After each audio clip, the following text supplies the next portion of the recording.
Alors, donc, allons-y dans le jaillissement de la raison d'être. On commence par se présenter rapidement. Donc, votre serviteur, je m'appelle Martin Richer. J'ai fondé une structure qui s'appelle Management et RSE en 2012, avec l'objectif justement de travailler à la convergence de la RSE. Ah oui, pardon. Excusez-moi. D'ailleurs, tiens, on va enlever. Les speakers ont le droit. Donc l'idée en 2012, et elle était moins mainstream à l'époque qu'elle ne l'est aujourd'hui, c'était de travailler sur la convergence entre RSE, management et stratégie.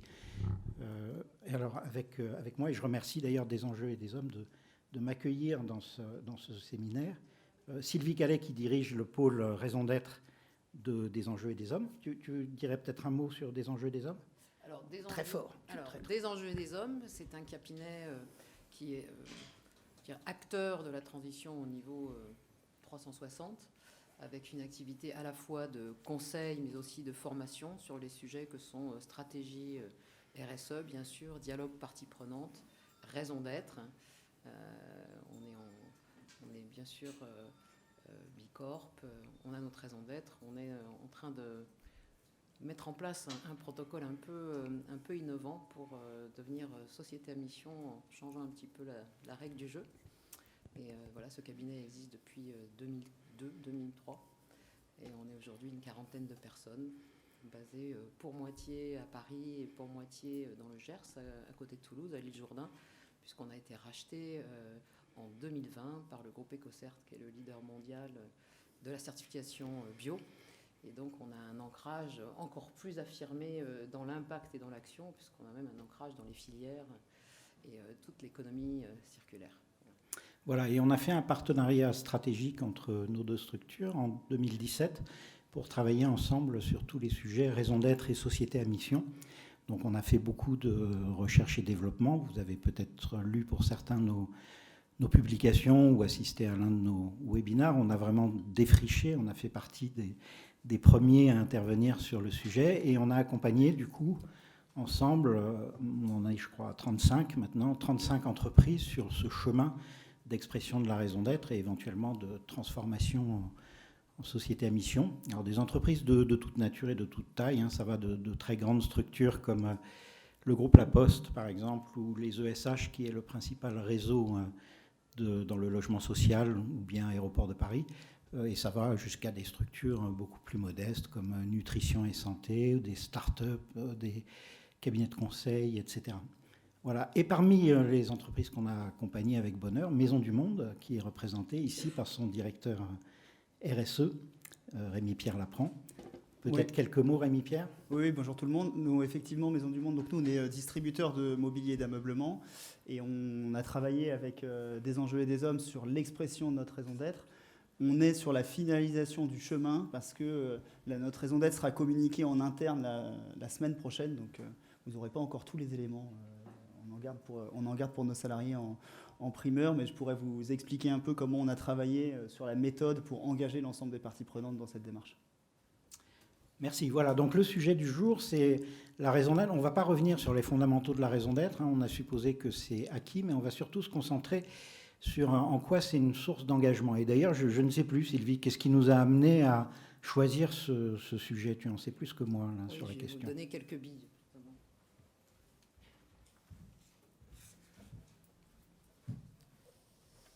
Et je ne vous apprendrai pas, en fait, qu'il y a urgence. Une urgence dont il n'y a plus besoin de rappeler la nature écosystémique et notre credo. Et c'est aussi pour ça qu'on mène une approche écosystémique dans le protocole qu'on suit pour la révélation de la raison d'être. C'est que pour amener un changement écosystémique, il y a un acteur central que sont les entreprises. Et donc une transformation de l'entreprise, ça passe par une transformation de tous les rouages de l'entreprise, de ses acteurs, de sa relation avec son écosystème. Et ça demande de l'engagement. Et parce qu'en fait, s'il n'y a pas d'engagement, il n'y a pas de transformation. Et s'il n'y a pas de transformation, il n'y a pas d'impact. Donc il n'y a pas de transformation du rôle vis-à-vis de la société et de l'écosystème. Et en fait, quand on se pose la question de la nature de l'engagement et comment il peut advenir, il y a deux éléments incontournables qu'il faut arriver à conjuguer. c'est à la fois l'envie d'agir et les raisons d'agir. Parce que l'envie d'agir sans les raisons, il y a fort risque de s'éparpiller et de flotter un peu. Et puis la raison d'agir, ou les raisons d'agir sans envie, il y a des chances que ça s'essouffle sur le long terme.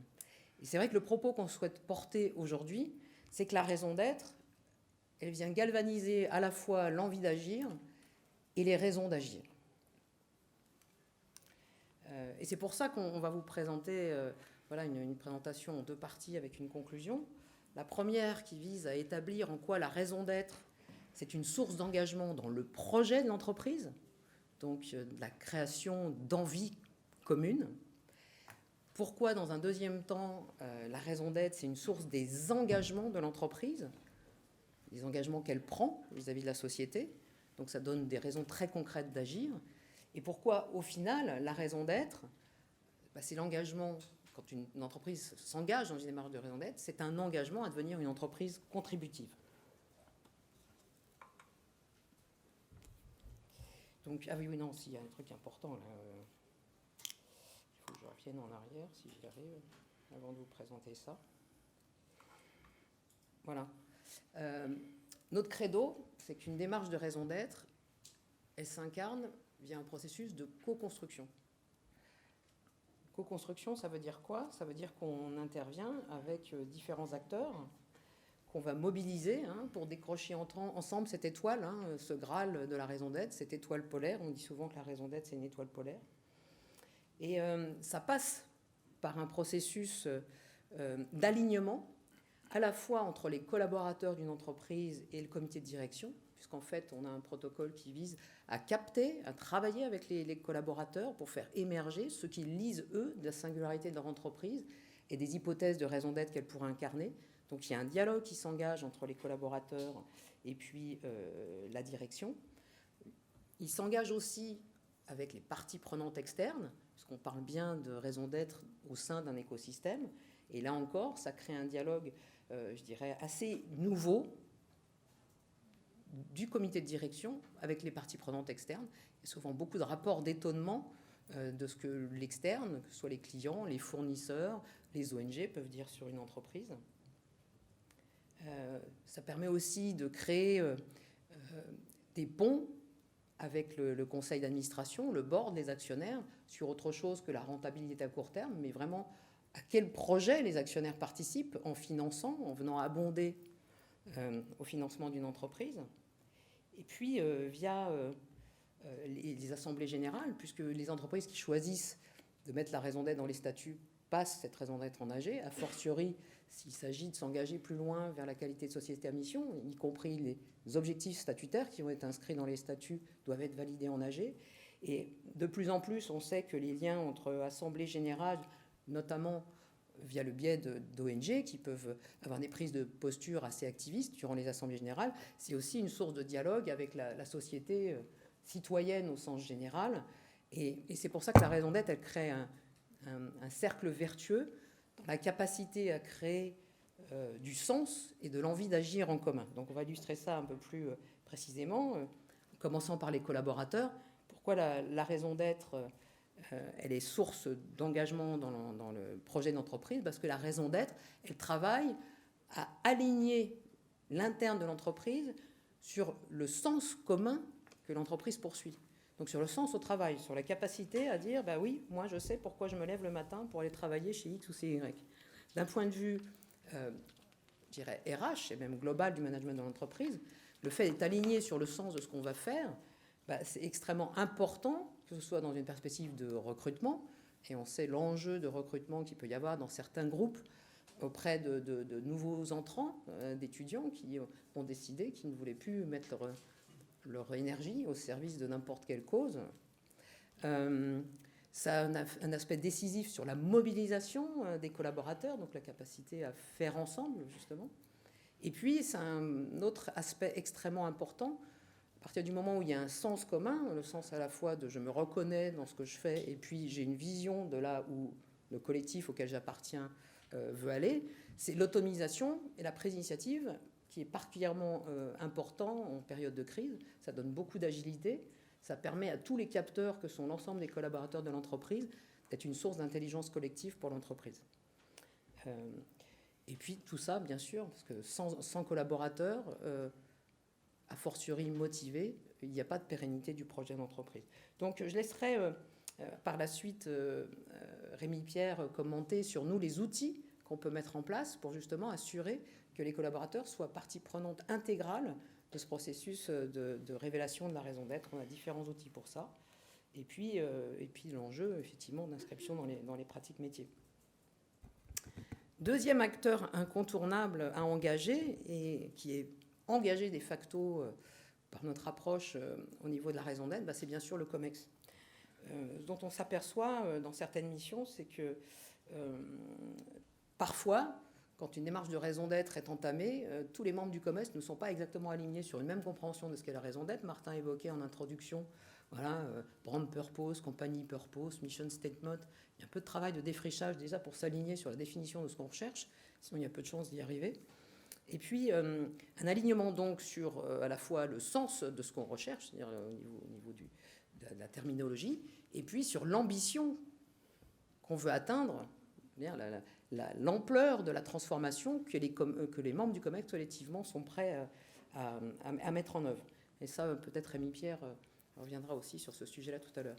Et pourquoi c'est important, et c'est un élément d'alignement, la raison d'être au niveau du COMEX, parce que ça devient leur boussole stratégique. Et c'est vrai que le fait d'avoir un dialogue sur où ils veulent aller ensemble, quelque chose en général qui arrive assez peu dans les COMEX, donc très peu régulièrement. En général, chacun vient présenter son plan de route et puis vérifie avec les autres qu'il est bien aligné sur les KPIs et les résultats essentiellement financiers. Elle ouvre un dialogue d'une nature totalement différente. Et du coup, si on est aligné sur le long terme, ça veut dire que le pilotage du court terme, il est beaucoup plus cohérent et beaucoup moins désordonné. Là encore, a fortiori en situation de crise, il y a eu nombre de dirigeants qui, au moment de la crise sanitaire, ont pu témoigner de à quel point le fait d'avoir leur raison d'être avait aidé à piloter quand ça tanguait. Bon, les outils, là encore, je ne reviendrai pas dessus. Rémi Pierre en parlera à la lumière du concret. Il y a des gens aussi qu'il ne faut pas oublier, donc, que j'évoquais tout à l'heure, c'est les actionnaires. Pourquoi c'est important qu'ils soient alignés, les actionnaires ? Parce qu'en fait, c'est eux qui vont pouvoir adhérer au business model. Souvent, la raison d'être, ce n'est pas simplement, comme on va le voir après, une phrase et un ancrage. C'est aussi parfois une refonte du business model. Et ça ne peut pas se faire sans l'aval du board. A fortiori, une phrase de raison d'être, si elle est mise en AG, c'est un peu mieux que le board ne la découvre pas au moment de l'AG, comme ça a pu arriver dans certaines entreprises. Et c'est un soutien indispensable parce que la raison d'être, pour être transformative, ça veut dire que l'entreprise va faire des choses un peu différentes. Donc c'est indispensable d'avoir le soutien des investisseurs dans les renoncements auxquels va pouvoir conduire l'entreprise ou les développements, l'innovation. Et donc ça, en termes de plébiscite financier, on ne peut pas s'en passer parce que ça passe, les moyens de s'engager, c'est un peu le board aussi qui va permettre de les valider. Et là encore, on a des outils qui permettent de le faire. Rémi Pierre pourra en parler. Et puis les parties prenantes externes, parce que souvent les entreprises ont tendance à voir le monde au prisme de leurs propres intérêts et décodages. Donc c'est là où c'est important aussi d'impliquer dans le protocole de révélation de la raison d'être le retour et les attentes des parties prenantes externes, parce que ça permet de s'aligner sur les enjeux et les valeurs, et ceci à tous les jalons de la chaîne de valeur, à toutes les étapes de la filière. Peut-être que Rémi Pierre pourra en parler aussi. C'est vrai que quand on choisit de faire une prestation pour un client, on peut s'interroger dans quel cadre on fait cette prestation. Est-ce qu'on est aligné sur ces valeurs ? De la même façon que le client final, de plus en plus aujourd'hui, au moment de choisir des marques ou des services, s'interroge sur est-ce que j'ai envie de souscrire par mon pouvoir d'achat au projet de l'entreprise. C'est a fortiori important dans le cas d'entreprises B2B, où de plus en plus, leurs clients aval ont envie de pouvoir travailler avec des prestataires, des fournisseurs qui sont alignés sur leurs engagements sociétaux. Donc c'est très important d'impliquer l'ensemble de la filière, parce qu'en plus, c'est une condition de fidélité, de confiance et d'intégrité de la relation de l'entreprise avec son écosystème. Là encore, on a des outils, table ronde. Je voulais faire un point aussi plus particulier sur, à l'intérieur de cet écosystème, bien sûr, les clients finaux qui sont des citoyens. et qui vont pouvoir, parce que l'entreprise ou la marque donne à voir de son projet sociétal, adhérer ou pas. Donc d'où l'importance qu'effectivement il y ait une congruence totale entre raison d'être et plateforme de marque. Et comme Martin le mentionnait, très souvent ce sont des frontières floues sur lesquelles nous on a beaucoup travaillé à les clarifier. Donc en fait ce qu'on voulait établir, c'est qu'il n'y a pas de démarche de raison d'être qui se conçoivent sans un engagement de l'ensemble des parties prenantes dans le projet d'entreprise. Et voilà, on va donner la parole à Rémi Pierre qui va pouvoir venir nous présenter comment ça s'est traduit pour Maisons du Monde. Yes, merci Sylvie. Effectivement, moi je vais vous expliquer un peu comment on a travaillé sur la mobilisation de ces différentes parties prenantes. Je vais le faire rapidement pour ne pas rentrer dans l'ensemble du détail, mais alors, je vais rester là. C'était vraiment ce que disait Sylvie sur l'importance du processus d'alignement de l'ensemble de ces parties prenantes-là pour exprimer notre raison d'être. Comprendre, et je trouve que l'intro de Martin était bien sur exprimer la raison d'être, aller la chercher, identifier quelles sont les singularités qui font notre entreprise, les raisons communes qui font que tous nos collaborateurs se lèvent le matin pour la même mission, qu'on travaille en entrepôt, à préparer des commandes dans un magasin ou à la compta ou à dessiner des produits, et le projet qu'on sert vraiment global. Et nous, on avait un enjeu en plus chez Maisons du Monde assez fort de transition et de perte un peu de sens, notamment pour les collaborateurs, sur les 20 premières années de la boîte qui ont été très incarnées par un dirigeant fondateur très fort, une personnalité forte, et ces 5 dernières années où on est devenu une entreprise cotée avec des exigences de rentabilité autres, des attentes de nos actionnaires, et donc un besoin de un peu se reconnecter à ce qui avait créé la spécificité de notre modèle, et évidemment aussi beaucoup de nouvelles personnes qui rejoignaient une équipe. Donc là, cette raison d'être, c'est cet alignement, cette étoile polaire qui va nous permettre de tous travailler pour le même objectif. Donc on a travaillé avec les collaborateurs au départ. Dans la première étape, c'était identifier les singularités de l'entreprise, les singularités de Maisons du Monde. Là, on a fait 3 ateliers au tout début du projet pour comprendre vraiment ce qui faisait nos singularités.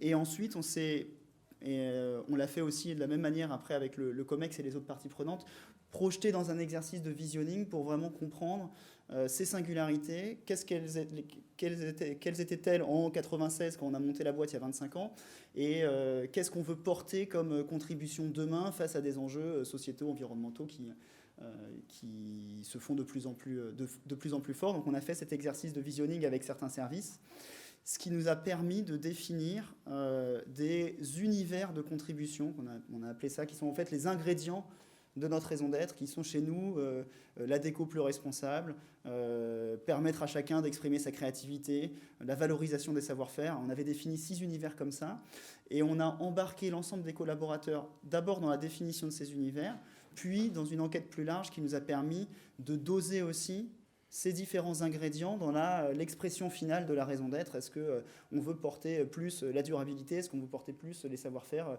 l'ouverture au monde, qui sont des notions qu'on retrouve dans notre raison d'être aujourd'hui? Et c'était important de les embarquer. Alors c'est un temps long, il n'y a pas de secret. Moi, quand je rouvre aujourd'hui la présentation dans mes dossiers raison d'être, c'est marqué, le dossier s'appelle Mission sociétale 2019. Donc on traîne quand même le sujet, mais c'est un process long, mais nécessaire si on veut que tout le monde s'aligne. Donc ça ne se fera pas en un claquement de doigts, donc c'est important de l'avoir en tête. Et aujourd'hui, on a créé une attente auprès de tous les collaborateurs avec cette raison d'être. Donc la semaine prochaine, je pense que la communication sera un temps fort de donner du sens à l'ensemble de nos équipes. Sur le COMEX, je ne vais pas redire ce que disait Sylvie. Donc, ça a été hyper important d'avoir d'abord, pareil, des entretiens individuels pour savoir, comme chacun des membres de la direction comprenait les singularités de l'entreprise. Et puis, travailler cet exercice de visionning et donner cette vision globale, parce qu'en fait, c'est quand même le COMEX qui pilote le bateau dans lequel on est tous embarqués, qui donne cette vision. Et il faut embarquer le COMEX dans son ensemble très rapidement, parce qu'il y a souvent une erreur qui était un peu par le COMEX au départ, de penser que le sujet de la raison d'être, c'est un sujet RSE, donc on va le filer à une partie du COMEX. Non, c'est un sujet de vision stratégique de l'entreprise, donc c'est la direction générale, l'ensemble des directions, le board, pour exprimer cette vision et construire un projet de sens pour tous nos collaborateurs et pour l'ensemble de nos parties prenantes. Donc évidemment, c'est ensuite l'ADG qui valide le poids qu'on met dans les différents univers et l'expression qu'on veut porter, parce qu'on va guider toutes nos parties prenantes à travers ça. Les clients et les autres parties prenantes, on a pareil, de la même manière, fait des interviews au départ pour identifier les singularités et construire ces univers-là. Et après, dans l'expression, et j'en reparlerai plus tard sur la deuxième partie, on a travaillé sur comment ces engagements parlent à l'ensemble de nos parties prenantes, parce que c'est important, la raison d'être, elle doit parler à tout le monde, que ce soit un fournisseur chez nous qui peut être en Inde ou au Vietnam, que ce soit un client, que ce soit en premier lieu un collaborateur bien sûr, mais ça doit parler vraiment à tout le monde. Donc, et l'idée sur la plateforme de marque, c'est que demain, notre plateforme de marque doit incarner cette raison d'être pour nos clients. On n'a pas vocation à aller venir afficher notre raison d'être à l'entrée de nos magasins ou sur nos sacs de caisse, mais la plateforme de marque doit porter ensuite cette raison d'être. Et le board et les actionnaires, c'est évidemment dès le départ leur présenter le projet, parce que c'est un projet structurant pour eux. On a validé avec eux la méthode, évidemment la formulation finale de cette raison d'être.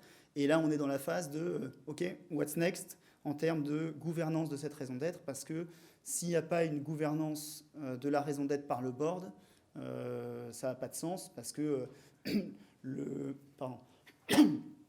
si on veut avoir du long terme, c'est le board qui va piloter. Et donc, on est en train de structurer notre comité de raison d'être au board qui doit garantir cette gouvernance en se posant la question de est-ce qu'on l'inscrit dans les statuts ou non pour pérenniser ça et que ça dépasse l'horizon d'un plan stratégique.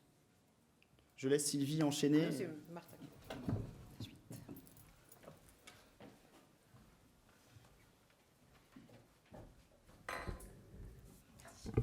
Merci Rémi-Pierre, vous nous avez donné des clés très utiles. Alors justement, là on a parlé plutôt de l'engagement interne, ce qui va souder l'entreprise, parce que la raison d'être, hein, vous l'avez compris, Rémi l'a très bien dit, c'est un exercice qui va d'abord de long terme. Hein, vous ne faites pas votre raison d'être pour un trimestre, mais même pas pour l'horizon d'un plan stratégique. Hein. Aujourd'hui, les plans stratégiques, c'est 3 ans, maximum 5 ans. Vous faites votre raison d'être pour les 20 ans qui viennent, peut-être les 30. Johnson & Johnson a fait sa raison d'être en 1943 et elle n'a pas bougé. Depuis 1943, c'est la même. Danone l'a faite en 1999, donc elle a maintenant plus de 20 ans. Et c'est ça qu'il faut se donner comme objectif, d'être capable de comprendre les ressorts intimes de votre organisation, sa finalité profonde qui fait que ce que vous allez définir est valable bien sûr aujourd'hui, mais il est valable non seulement demain, mais après-demain et les jours suivants. Alors, en interne, effectivement, c'est important de créer cette dynamique. La raison d'être, c'est un outil de cohésion extrêmement fort qui doit souder l'ensemble des composantes de l'entreprise. Et effectivement, Rémi-Pierre a raison, on peut pas si vous donnez au service RSE le soin de faire la raison d'être, il va vous faire une raison d'être complètement ONG, de type organisation non gouvernementale. Si vous le donnez au marketing, il va vous faire une raison d'être client. Si vous le donnez, etc. Donc la raison d'être holistique, 360 degrés, elle parle à tout le monde et c'est un projet d'entreprise. Alors maintenant, parlons de l'engagement vis-à-vis de l'externe. On va se projeter sur l'extérieur cette fois. En quoi c'est une source d'engagement de l'entreprise ? En fait, on se trompe quand on croit que la raison d'être, c'est une jolie phrase ou un joli paragraphe qui claque dans le vent avec des beaux mots mis dans le bon ordre. Quand Rémi-Pierre vous a expliqué la méthodologie mise en œuvre à Maisons du Monde, il y a une chose qui est pour nous hyper importante, c'est de ne pas se précipiter sur la formulation. Les entreprises qui se précipitent sur la phrase, sur la formulation, elles se plantent, elles font des raisons d'être qui sont du pipi de chat, qui ne font rien bouger, qui ne sont absolument pas disruptives, qui ne mettent pas en mouvement, qui ne font que refléter le plus petit commun dénominateur entre ce que dit la RSE, ce que dit le marketing, ce que dit la finance, ce que dit la stratégie, etc. Il faut d'abord travailler sur le contenu. On travaille sur le contenu, donc c'est les 6 univers, par exemple, dans le cas de Maisons du Monde, que Rémi-Pierre exposait. Et c'est ensuite qu'on va essayer de façonner ce contenu pour en tirer une expression qui soit effectivement la plus mémorisable possible, la plus percutante possible, parce qu'une raison d'être, pour qu'elle soit transformative, comme on dit, il faut qu'elle soit mémorisée, il faut qu'elle soit appropriée, pas seulement par vos salariés, mais par l'ensemble des parties prenantes. Donc la raison d'être, c'est un iceberg. C'est un iceberg parce qu'on ne voit que la partie émergée, qui est la plus petite partie. Donc on peut s'écharper pour dire est-ce que la raison d'être de la BNP, là, qui fait 3 pages, est-ce qu'elle est bien ou pas, c'est celle de Carrefour, etc. L'important n'est pas là. Il y a des raisons d'être qui ne sont pas très bonnes en termes de formulation, mais qui sont excellentes en termes de transformation. Je prends l'exemple de Michelin. Michelin a une raison d'être très courte, c'est donner à chacun la meilleure façon d'avancer. Si on s'arrête là, franchement, c'est un peu bébête, quoi. Ça ne va pas loin, quoi. C'est presque un slogan commercial. Mais en revanche, ce que Michelin fait très bien, et ils le font dans un document qu'on appelle le manifeste, un document de 2-3 pages, ils déclinent cette raison d'être par partie prenante. Et là, du coup, on est précis. Et là, du coup, on est transformatif. La meilleure façon d'avancer pour Michelin, qu'est-ce que ça veut dire pour mes clients, personnes physiques qui achètent des pneus ? Je suis en train de faire pivoter mon business model, je vais arrêter de vendre des pneus, je vais vendre des heures de conduite et donc ça change tout. Qu'est-ce que ça veut dire pour mes clients professionnels, les transporteurs qui gèrent des flottes de camions ? Qu'est-ce que ça veut dire pour mes salariés ? Chez Michelin, on peut faire toute sa carrière, donc il y a ce qu'ils appellent des RH de proximité qui vous aident à construire votre parcours professionnel. C'est ça aussi, la meilleure façon d'avancer. Qu'est-ce que ça veut dire pour la société civile, tout ce que je fais avec la prévention routière, etc. Donc, deuxième composante, la raison d'être, ce n'est pas juste un énoncé. Là, on vous présente l'édifice. Nous, on appelle ça l'édifice de la raison d'être. Et effectivement, c'est un peu comme un temple romain ou grec. Ce qu'on veut dire, c'est l'énoncé. L'énoncé, il est en haut, c'est le fronton. Dans le fronton d'un temple, il y a des sculptures qui portent un message, qui disent quelque chose, qui racontent une histoire. Et parce qu'il est haut, on le voit de loin. Et c'est pour ça qu'il porte. Mais ce n'est pas que ça. Si vous enlevez le reste, votre fronton, il est par terre et personne ne le voit. Donc, le manifeste, un document qui est crucial, qui est aussi important que l'énoncé de la raison d'être, déclinant par partie prenante, enfin en tout cas pour les grandes familles de parties prenantes, et puis surtout des engagements. Les engagements, c'est les piliers. C'est-à-dire, c'est ce qui évite que votre raison d'être, comme les 3/4 des raisons d'être qui existent aujourd'hui, on a recensé 270 raisons d'être qui existent aujourd'hui en France, sur les 270, la plupart se sont arrêtés à un communiqué de presse et donc n'ont en rien changé le fonctionnement de l'entreprise à l'intérieur et la relation avec les parties prenantes à l'extérieur. Donc ce qui compte, c'est les piliers. Les piliers, c'est ce qui permet d'éviter d'avoir cette raison d'être un peu flottante, hors sol, de l'ancrer au contraire dans le réel, de l'ancrer dans le fonctionnement, dans les process de votre entreprise, dans sa stratégie, dans ses plans d'action. Donc ces engagements, ils se déclinent et puis ils s'ancrent dans ce qu'on a appelé la feuille de route opérationnelle, où là, voilà. Donc c'est ça, pour nous, une raison d'être, c'est ces 4 éléments. Et si vous ne travaillez que sur le premier, vous aurez fait un très joli communiqué de presse, mais vous n'aurez pas beaucoup fait avancer votre contribution, puisque c'est ça, la raison d'être, c'est la contribution que vous souhaitez avoir. C'est d'ailleurs l'esprit et la lettre de la loi Pacte. Bon, moi, j'ai eu la chance de travailler beaucoup au moment de l'élaboration de la loi Pacte, en y contribuant. Et il y a quand même une chose, la seule chose que dit la loi sur la raison d'être, c'est une phrase très alambiquée qui a coûté 3 jours de discussion torride au sein de la Commission des affaires sociales de l'Assemblée nationale, qui est cette phrase très alambiquée. Mais dans cette phrase alambiquée, là, qui est ici, on parle quand même de moyens. Donc normalement, une entreprise qui exprime sa raison d'être, elle doit aussi y associer des moyens pour lui donner vie, pour lui permettre de se réaliser, de rentrer dans le réel, c'est-à-dire dans les process et dans ce que fait l'entreprise.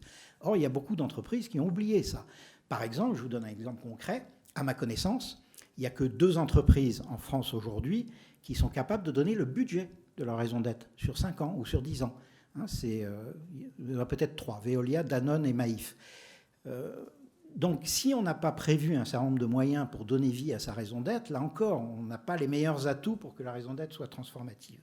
Voilà. Alors, un exemple concret qu'on trouve, nous, un peu l'état de l'art, entre guillemets, si on benchmark un peu ce qui se fait, c'est l'exemple de Veolia, auquel on a eu la chance de participer un peu en marge. Veolia a défini une raison d'être, alors qui, elle, est très simple, elle aussi, ressourcer le monde. Bon, ça veut tout et rien dire, mais en revanche, ils ont fait un travail d'orfèvre sur la traduction de cette raison d'être dans les piliers manifeste et engagement. Donc vous pouvez le trouver sur Internet, le manifeste de Veolia. C'est vraiment un très bon document qui a fait l'objet de 13 versions successives entre le COMEX, le conseil d'administration, etc. Et puis surtout, ils ont travaillé pour décliner ça. Donc par exemple, vous voyez, sur le premier axe, on a un engagement qui nous parle, par exemple, de la proportion des populations qui ont accès aux services d'eau et assainissement, etc. Donc tout ça est chiffré, c'est à horizon 2025, à horizon 2030, en fonction des objectifs des ODD, des objectifs de développement durable. Voilà, donc c'est vers ça qu'il faut aller. Hein. Bon, ici, on fait un peu de provocation. Il y a de bons exemples à gauche et au contraire, à droite, plutôt des contre-exemples, c'est-à-dire des engagements statutaires, hein, pour des entreprises qui ont décidé d'être sociétés à mission, enfin de se réclamer de la qualité de société à mission et qui donc ont inclus des objectifs dans leur statut. Bon, on trouve des choses comme mesurer nos émissions de CO2. Pardon, mesurer, bien sûr, c'est indispensable, mais enfin, ça n'est pas une contribution. Vous pouvez mesurer, vous n'aurez rien fait si vous arrêtez là. Donc il ne s'agit pas seulement de mesurer ou bien d'être transparent. Ça, c'est plutôt des comment. Alors que la raison d'être, c'est la réponse au pourquoi. Pourquoi sommes-nous là? Pourquoi faisons-nous ce que nous faisons? Voilà, je te repasse la parole, Rémi-Pierre.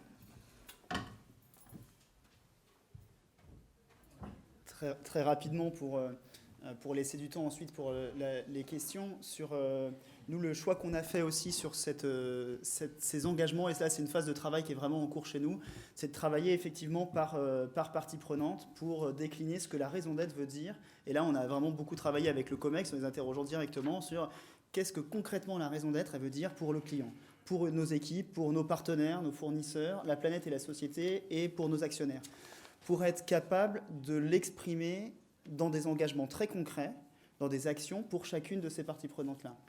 Et avec un travail aussi important sur s'assurer, encore une fois, si la raison d'être est structurante et globale, s'assurer que chacune de nos directions est capable de dire aussi comment elle s'incarne dans sa direction, cette raison d'être. Il ne fallait pas que nous, la direction du développement immobilier, ne soit pas capable de dire en quoi ils incarnent la raison d'être. Ils doivent avoir des sujets qui ne sont pas que des sujets RSE. On travaille, nous, dans notre raison d'être, sur la création de lieux de vie uniques, chaleureux, durables, sur l'ouverture au monde. La direction de l'immobilier doit travailler sur qu'est-ce que ça veut dire mon magasin en tant que lieu de vie, et ce n'est pas forcément une problématique juste de réduction de l'impact environnemental du magasin, mais s'assurer qu'on ait vraiment l'ensemble des directions qui soient mobilisées sur ces engagements-là. Et donc l'étape, on est vraiment en plein dedans, là j'ai des messages Teams qui arrivent parce que notre directeur SI est en train de dire, mais là, parce que comme on a le review de la semaine prochaine, j'ai pas de chiffres encore sur tel engagement, c'est de définir pour chacun des engagements nos indicateurs, nos objectifs, où est-ce qu'on en est et où est-ce qu'on en sera demain et à quel horizon, avec la complexité de la dimension transformative et de l'horizon de temps de la raison d'être, parce que Martin le disait, ça doit aller au-delà du plan stratégique. Notre plan stratégique, nous, il est à 2024. Fixer des objectifs là, fin 2021, horizon 2024, pour nous, c'est quand même vraiment demain. Donc il faut qu'on arrive à aller plus loin que ça, et donc à se projeter un peu plus loin dans des indicateurs, dans des objectifs, parce que nos équipes vont demander du concret. On va leur parler évidemment du développement de notre offre de produits plus responsables, de nouveaux services sur l'économie circulaire, sur la contribution de notre marque, comment notre marque porte l'ouverture au monde, la valorisation des savoir-faire. Tout ça, il faut qu'on arrive à le chiffrer. Sinon, ça fera flop et on ne sera pas capable dans 6 mois, réexpliquer à nos équipes, ouais, on vous avait parlé de la raison d'être, qu'est-ce qu'on en fait maintenant? Donc, on identifie aussi les projets structurants, les projets de transformation, pour toujours revenir devant nos équipes en disant il y a des projets qui sont cœur de raison d'être, ceux-là on les a tagués comme tels, et on vous en rend compte tous les 6 mois, tous les ans, pour montrer comment on sert réellement cette raison d'être et comment on est toujours aligné avec cette ambition-là.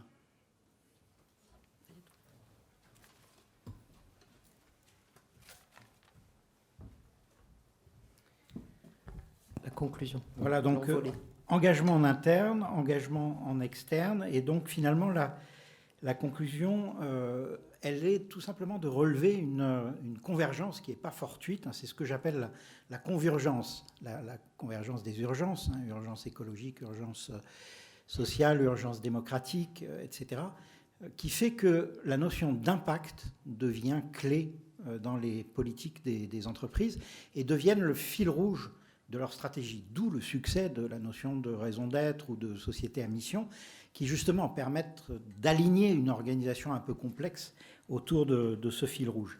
Alors qu'est-ce qui se passe aujourd'hui?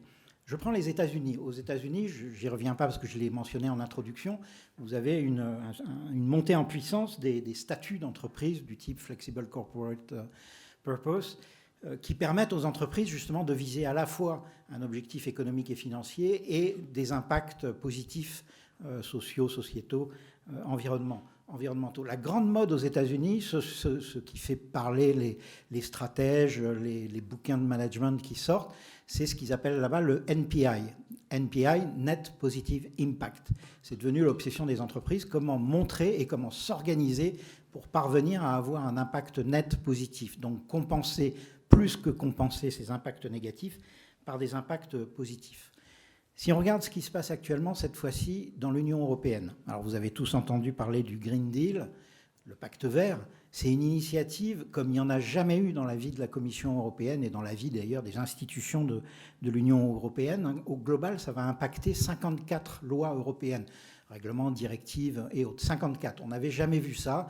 Ça va de la taxe carbone aux frontières jusqu'à l'élargissement du marché carbone. Ça touche énormément de sujets. Donc l'Europe s'est complètement alignée sur cette notion d'impact. Comment inciter, peut-être obliger les entreprises à être beaucoup plus attentives à leur impact et à travailler sur leurs impacts. Le Parlement européen, en décembre 2020, donc il n'y a pas très longtemps, a adopté un rapport qui était proposé par le député Pascal Durand sur la gouvernance d'entreprises durables. Donc comment on peut mettre davantage de long terme, de durabilité et de respect des parties prenantes dans le fonctionnement des grandes entreprises. Il s'agit bien de gouvernance. Et ça va donner lieu à une directive, alors, dont le contenu n'est pas encore très clair aujourd'hui parce qu'elle suscite de très âpres discussions dans les institutions européennes. Mais a priori, ça devrait être une directive très forte qui va véritablement faire bouger les structures de pouvoir dans les entreprises. Donc, vous voyez, là aussi, ça bouge. Révision de la directive sur le reporting extra-financier, la fameuse, maintenant, ça s'appelle CSRD, Corporate Sustainability Reporting Directive, qui, elle aussi, est complètement centrée sur la notion d'impact, notamment en introduisant la notion de double matérialité. Donc, impact sur l'entreprise des enjeux et des risques externes, mais également impact de l'entreprise sur ses parties prenantes. Double matérialité, un concept nouveau qui va sortir avec cette directive et qui est considérable. On va multiplier par 4 le nombre d'entreprises soumises au reporting extra-financier, en abaissant les seuils. Vous avez aussi entendu parler du règlement taxonomie, qui a pour objectif de flécher les investissements vers les entreprises ou les projets d'entreprises qui ont un impact positif sur les aspects sociaux, sociétaux, environnementaux. Bref, tout va dans le sens des impacts. Et enfin, si je prends le cas de la France, vous avez vu sans doute la nouvelle plateforme qui a été proposée par Olivia Grégoire, la secrétaire d'État à l'économie sociale et solidaire et à la RSE. Cette plateforme qui justement d'ailleurs s'appelle Impact et qui propose aux entreprises de s'auto-évaluer sur la base de quelques indicateurs clés pour mesurer leurs impacts. Un rapport qui a été demandé à Brice Rocher par Bruno Le Maire sur le nouveau cadre dans lequel pourront s'exprimer les sociétés à mission. Donc ce rapport sera rendu en octobre. Il y a beaucoup de choses là aussi pour améliorer en fait les marges de manœuvre des sociétés à mission. Des réflexions qui commencent maintenant à mûrir sur une éventuelle loi Pacte 2. Moi j'ai eu la chance de participer beaucoup sur la loi Pacte, mais il y aura sans doute une loi Pacte 2 qui va pousser un peu plus loin un certain nombre d'objectifs, là aussi en direction des impacts. Bon, on n'a pas le temps, on pourrait y passer l'après-midi, mais vous voyez, toutes ces, que ce soit aux États-Unis, en Europe ou plus précisément en France, un grand nombre d'initiatives dont le fil rouge, dont le point commun est cette notion d'impact. Et c'est la raison pour laquelle nous prétendons que nous allons vers une économie à impact qui se matérialise par un signe très concret, de voir que dans des grandes entreprises, et notamment avec certaines avec qui on a pu travailler, de voir les directions de l'engagement qui apparaissent. Donc ce séminaire qu'on vient de faire était sur le thème de l'engagement. On voit que l'engagement parle au monde corporate. Et donc, bienvenue dans l'économie à impact. Et il nous reste fort heureusement un peu de temps pour les questions. Donc, à vous. Des questions que ce soit pour Rémi Pierre ou pour nous.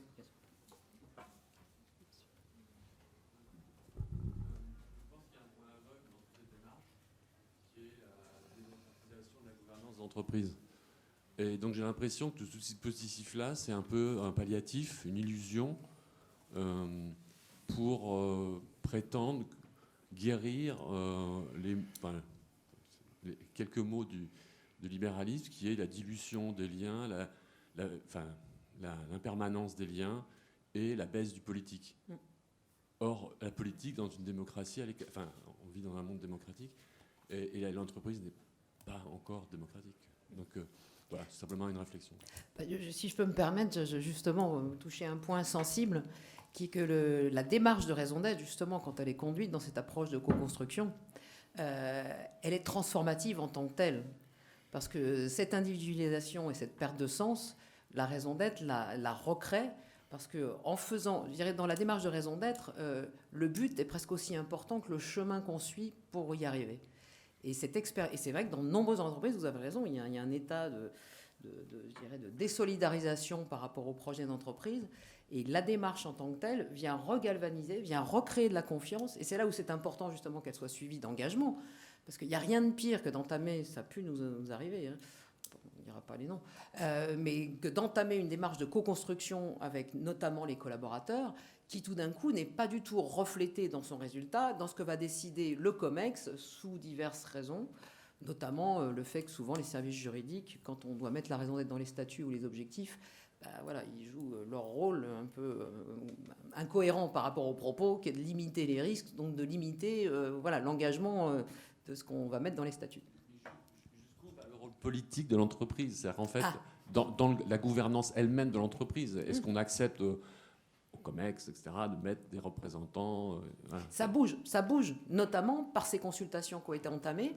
La raison d'être, on en a peu parlé, il y a quand même derrière, si on veut qu'elle soit suivie d'engagement, pour les suivre, il y a souvent des comités de raison d'être qui sont créés, qui peuvent être les prémices d'un futur comité de mission. Et puis, peut-être, Rémi-Pierre, tu pourras nous dire comment c'est en train de se mettre en place au niveau de Maisons du Monde. Et puis, voilà, des comités de parties prenantes. Et de plus en plus, au niveau du board, il y a des représentants salariés. Voilà, il y a moins d'entreprises peut-être qui mettent des représentants salariés au COMEX, mais en tout cas, au board, ça se répond de plus en plus. Oui, et pour compléter, c'est très juste et effectivement, ça fait bouger les choses, alors doucement, hein, mais nous, la réflexion qui vient dans la gouvernance de la raison d'être, c'est effectivement, sans devenir entreprise à mission, comment on intègre d'autres parties prenantes, internes et externes, dans un comité de mission du board pour venir parler avec nos administrateurs, qui sont quand même ceux qui décident à la fin ce qui se passe dans la boîte, comme ils sont quand même représentants des propriétaires de l'entreprise. Vous savez que mercredi dernier, Ursula von der Leyen a fait ce qu'on appelle le discours de l'Union, hein, par comparaison avec ce qui se passe aux États-Unis. Elle a une jolie formule. Elle a dit aujourd'hui, il faut bien l'admettre, l'économie est au service de la finance. Ce que nous voulons faire avec le Green Deal, c'est renverser la donne, c'est-à-dire mettre la finance au service de l'économie.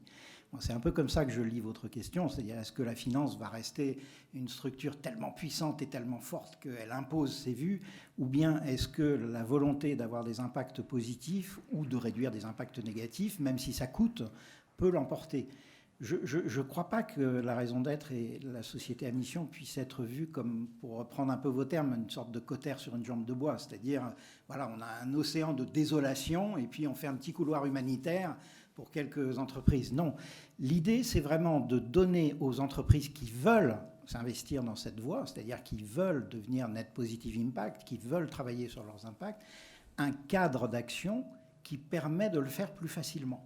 Notamment, la société à mission a été faite dans cet objectif-là, parce que de plus en plus d'entreprises veulent s'engager, veulent y aller, parce qu'elles comprennent que si elles veulent attirer les talents de demain, il faut qu'elles y aillent. Si elles veulent attirer les clients de demain, il faut qu'elles y aillent.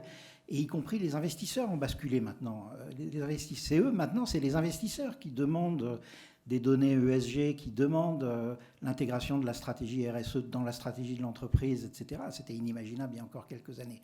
Donc les entreprises veulent y aller. Mais c'est difficile si vous avez en face de vous un board qui est complètement centré sur les objectifs financiers au trimestre et la maximisation de la valeur actionnariale. Donc ces outils-là, raison d'être, société à mission, sont des outils, et ça va aller beaucoup plus loin dans les années qui viennent, notamment avec la taxonomie que j'évoquais tout à l'heure. Ces outils-là sont faits pour donner à la fois une méthodologie et un cadre d'action pour ces entreprises qui veulent s'engager, pour leur permettre de le faire plus facilement. Oui, et puis pour rebondir, effectivement, on a eu la chance d'assister à une conférence de François Dupuis sur les conditions de la transformation en entreprise et de l'installation de la coopération en entreprise. Et il y a eu une très jolie citation qui parle très directement à la façon qu'on a de comprendre, nous, les enjeux de la démarche de raison d'être, qui veut dire « ce qui rend solidaire, c'est le devenir en commun ». Voilà, donc on aime à se plaire chaque matin de participer au devenir en commun. D'autres questions? On a encore du temps, hein, vous pouvez y aller. Oui. Excusez-moi, la loi de Pacte 2, si vous pouvez nous en dire un petit peu plus, où est-ce que ça va aller, quels sont les grands enjeux par rapport à ce qui existe aujourd'hui? Par définition, c'est vraiment dans les limbes. Moi, je peux en parler un petit peu parce que je fais partie de Terra Nova, dont je suis administrateur, donc c'est un think tank, et donc j'anime un groupe de travail sur le sujet du capitalisme responsable. Et il y a 3 ans, on avait fait un rapport qui s'appelle l'entreprise contributive, qui a contribué parmi d'autres choses à nourrir la loi Pacte. Et donc, on va essayer de nourrir la loi Pacte 2, parce qu'on pense qu'il y a besoin d'une loi Pacte 2, notamment sur les aspects société à mission, où il y a plusieurs choses, on l'a vu avec le cadre Danone et quelques autres, où il faut donner un cadre d'action et de développement qui soit plus pertinent. Donc même si la loi a été très pertinente, hein, elle est améliorable sur de nombreux points. De la même façon, sur la raison d'être, le législateur, avec raison, hein, a voulu être très large pour laisser les entreprises venir se loger et prendre ce qu'elles veulent dans des éléments qui sont assez peu directifs et qui sont très incitatifs. Hein. Je rappelle que la raison d'être n'est pas obligatoire et la société à mission encore moins, c'est pour les entreprises volontaires, mais on est quelques-uns à penser qu'il faudrait éviter le purpose washing qui s'est répandu à grande vitesse et qui a tendance à dévaloriser la démarche. C'est le problème. Dans tous les problèmes de loi, moi je vois très bien ça au sein de Terra Nova, où on passe du temps dans les ministères à essayer de faire avancer un certain nombre de sujets sociétaux ou environnementaux. On le voit bien, il y a toujours un équilibre à trouver entre l'ambition qui amène à vouloir mettre la barre un peu haut et puis l'attractivité. Si personne n'a envie d'être société à mission tellement la marche est haute, ça ne sert à rien. Donc vous voyez, il y a un fine-tuning, comme on dit en bon français, un réglage à trouver, et à notre sens, on a des idées concrètes pour améliorer les choses de ce point de vue. Un autre élément de trou dans la raquette, c'est qu'effectivement, au niveau de la société à mission, dans les statuts, il y a l'inscription d'objectifs statutaires. Et le rôle du comité de mission et de l'OTI est de vérifier la bonne mise en œuvre de ces objectifs. Mais si ces objectifs ne sont pas transformatifs, eh bien, le comité de mission et l'OTI ne font que valider l'état actuel des choses. Donc on a du purpose washing, ce serait dommage aussi de voir arriver du société à mission washing. Donc voilà, il y a peut-être des choses à faire, notamment sur... j'ai eu la chance de participer à un groupe de travail de l'AFNOR sur la feuille de route que peuvent se donner les OTI pour justement comprendre, on a quand même un défrichage. Et un des points qui est ressorti, et du coup, comme on avait la chance d'avoir le DG Trésor qui est venu participer à ce groupe de travail, dans l'arrêté qui est sorti et le décret qui sont sortis le 28 mai, est inscrit cette notion de feuille de route opérationnelle. Parce que sinon, non seulement ces objectifs pourraient ne faire que refléter l'existant, et puis il n'y aurait pas de moyen d'évaluer la trajectoire. Donc, vous ne croyez pas que ça prendra tout son sens si ça devient une loi européenne? C'est le contenu de la future directive dont je parlais tout à l'heure, hein, sur la gouvernance durable. Sachant que dans cette directive, il y aura aussi tout le sujet du devoir de vigilance, hein, c'est-à-dire une reprise sous une forme un peu transformée de ce qu'a fait la France sur la question des chaînes de valeur, de contrôle des chaînes de valeur. Bon, je disais tout à l'heure que les discussions sont très âpres sur le contenu de cette directive, qui, à mon sens, est totalement clé. Mais il y a quand même une idée de dire entre le système allemand qui est le Mitbestimmung, c'est-à-dire en gros la codétermination avec une place très importante des représentants des salariés dans les conseils d'administration, le système français autour de la société à mission, le système italien autour de la société à bénéfice, le système hollandais, etc. Il y a de quoi définir sans doute un modèle européen et un modèle d'entreprise qui finalement permettrait d'affirmer un capitalisme responsable dont l'Union européenne a compris, et c'est ça qui est nouveau, que c'était indispensable si on voulait affirmer la puissance de l'Europe et la souveraineté de l'Europe par rapport d'un côté au capitalisme anglo-saxon, très orienté sur le court terme, très orienté sur la valeur actionnariale, et de l'autre côté le capitalisme d'État chinois qui lui aussi a pris des forces, notamment face aux GAFA, etc. Donc l'Europe a besoin de s'affirmer.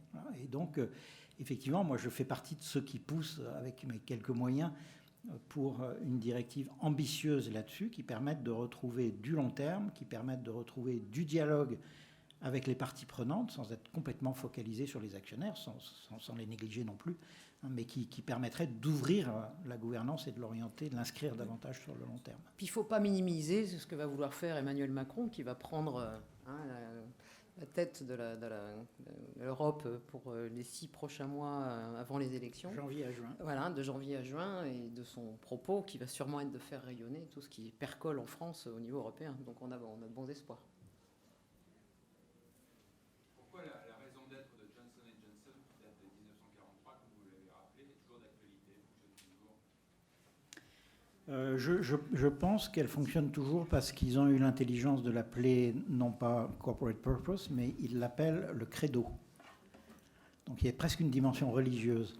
Donc quand vous rentrez chez Johnson & Johnson, que ce soit à Paris, à Mexico ou ailleurs, aujourd'hui, vous avez une semaine d'intégration, et pendant cette semaine d'intégration, on vous bassine avec le credo et on vous fait participer à des ateliers. Voilà, on vous montre comment deux managers qui ne sont pas d'accord sur une décision à prendre chez Johnson & Johnson, ils reviennent au credo, et la décision qui va l'emporter, avec l'accord de tous, c'est celle qui transcrit le mieux le credo, etc. C'est quelque chose de très solide qui est complètement ancré dans les process.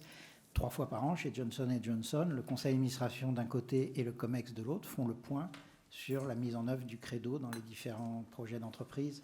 Donc, si vous voulez, c'est pas un communiqué de presse, pour le coup. C'est quelque chose qui, véritablement, était tellement représentatif de ce qu'ils sont, de l'essence même de cette entreprise, qu'elle est rentrée comme un facteur essentiel de gouvernance, de management et de fonctionnement de l'organisation. Donc, elle est toujours là, depuis 1943. On retrouve ça en France, on retrouve ça un peu avec Danone. Hein.